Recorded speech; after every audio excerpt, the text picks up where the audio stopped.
Ready? Mm-hmm. Okay. I'm Sam Leister, and this is COM 110 and 82. So most people are shocked when I say this, but relief was the first thing I felt when I found out my brother was taken to jail.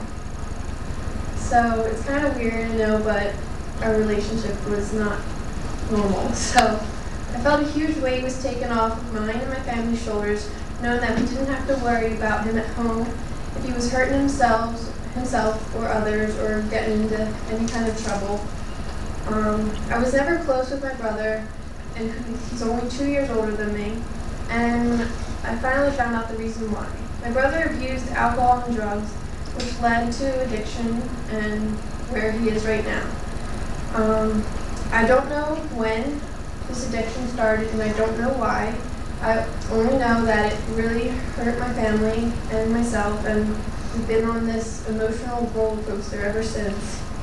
I chose to research more about the drug and alcohol addiction effects that it had on family, because like everybody, family is the most important.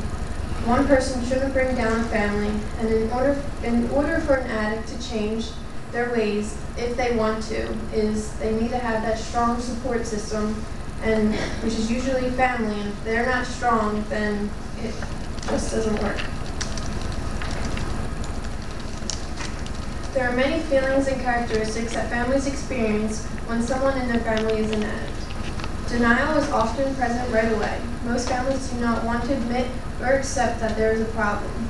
It's a dysfunctional attempt to put a good face on a bad situation by denying the impact the addiction has on the family. Feeling that my family was so different from other families made me want to hide the problem. I felt embarrassed, and I didn't want anyone to know what was going on with my brother or my family. I sometimes feel if I don't talk or think about it, it doesn't hurt as much. A healthy self-image or good self-esteem is probably one of the most important components of emotional immunity and well-being. Some families go into defense for the situation to hide the feelings and emotions. Some other characteristics of the family are shut down or dissociate themselves from others, impulsive behaviors, and sometimes could lead to abuse or victimization.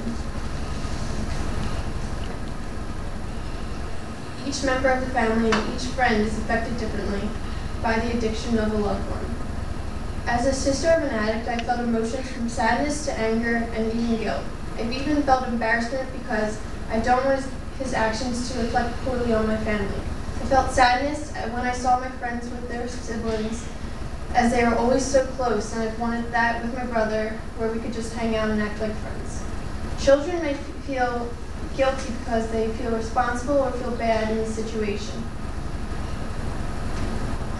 Feeling different from peers and thinking that their family is different from others. They may begin to act out around others to distract the attention from the addiction on the family. Children can also feel jealousy because siblings, usually the addict, is getting more attention. Friends of an addict may feel bad and try to help the addict out, but become angry if they refuse to be helped, and often give up. If the addict has a spouse, they tend to try to put the needs and problems of the user before their own. They often found being a buffer for the addict to the rest of the world. For example, a wife may call in sick to work in order to take care of an ill or hungover husband. Denial is big when it comes to spouses. They may try to hide the problem or solve it themselves before asking for help. In the end, a spouse may suffer from low self-esteem, anger, or depression. Because there is a lack of stability in families, they tend to feel like they have nowhere to turn for comfort and support from the stress an addict can put on them. Once the addict is going through recovery and rehab, not only will they need therapy, but the family will need therapy as well. It can help with the family now for any future family. According to Substance Abuse Treatment and Family Therapy Guide, therapy is a good resource for families and members with drug and alcohol addictions.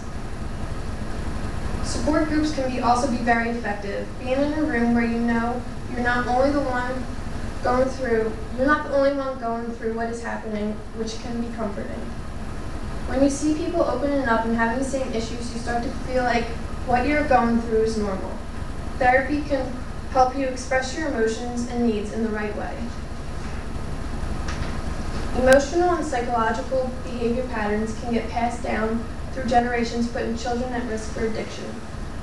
With therapy, the next generation of family will be less likely to carry on the addiction because they will have better ways of dealing with it. In conclusion, addiction is not only affects the addict, but also affects the people around them, such as their family and friends.